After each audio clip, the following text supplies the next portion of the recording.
তাহলে দিনকাল ভালো চলতেছে আল্লাহর রহমতে নাকি? হ্যাঁ, চলতেছে তা আমার কোনো চলতেছে না। সমস্যা আছে নাকি?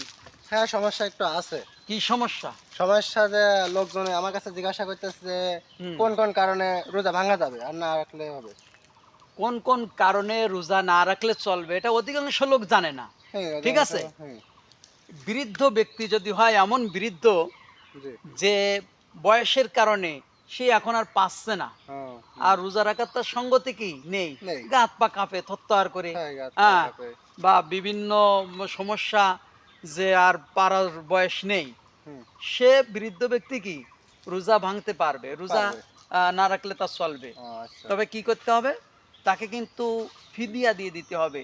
ও, মানে ৬০ জন মুসাফিরকে মানে ব গরিব মানুষকে ও খেতে দিতে হবে। গরিব মানুষকে হ্যাঁ, খেতে দিতে তাহলে হবে। তার আদায় হয়ে যাবে। হ্যাঁ? ও আচ্ছা। এরপরে অসুস্থ ব্যক্তি মানে হুম, অসুস্থ হয়ে গেছে এমন অসুস্থ, হুম, এখন আর রোজা রাখলি সে হয়তো মারা যাওয়ার সম্ভাবনা আছে। জি, বা রোজা রাখলেই সে হয়তো হার্ট অ্যাটাক করবে। জি। এরকম কোনো কিছু বা অসুস্থতা অনেক বৃদ্ধি পেয়ে যাবে। এই হুম, অবস্থায় সে রোজা রেখে পরবর্তীতে একটার বদলে একটা কি রেখে দিলে হবে। ও আচ্ছা ঠিক আছে।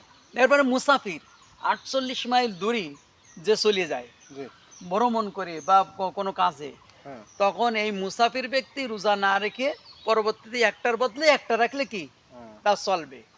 রোজা আদায় হয়ে যাবে। ও আচ্ছা। আর এমন মহিলা যে মহিলা কি দুধ পান করে সন্তানের, এই হুম, দুধ পান করানোর কারণে হয়তো দুধ শুকিয়ে যাচ্ছে, বাচ্চা দুধ পাচ্ছে না, এমন হুম। অবস্থায় এই মহিলা রোজা না রেখে একটার বদলে পরবর্তীতে কি ও রাখতে একটা পারবে। রাখলে হবে। হ্যাঁ, একটা রাখলেই হুম। হবে।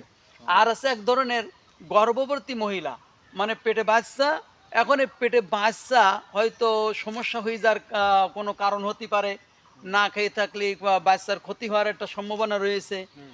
এমন গর্ভবতী মহিলারা রোজা না রেখে পরবর্তীতে একটার বদলে কি একটা রাখলে একটা তার রাখলে জন্য হবে। তার জন্য হবে একটা হ্যাঁ, রোজা হ্যাঁ। রাখলে। আর একটা হলো হায়েজ আর নিফাস। বাচ্চা হওয়ার পরে মহিলাদের আর মাসিক একটা রোগ আছে। ও, এই দুটো কারণে রোজা না রেখে পরবর্তীতে কি একটার বদলে সেই একটা রাখলে কি তার জন্যই হবে। ও একটা তাহলে রাখলে। তোমার তো এই সমস্ত কথা তো আমার কাছে জানলে হয়। হ্যাঁ, তা তুমি জানো না কেন? এ এই তো যে তোমার তো আমি তো রয়েছি। হ্যাঁ। আমি তো বাঁচিয়ে আছি। যতদিন বাঁচিয়ে আছি তোমার টেনশন কি? আচ্ছা ঠিক আছে, এবার যে যা প্রশ্ন করবে আপনার কাছে বলবো। আচ্ছা সব জিজ্ঞেস করো। আচ্ছা ঠিক আছে।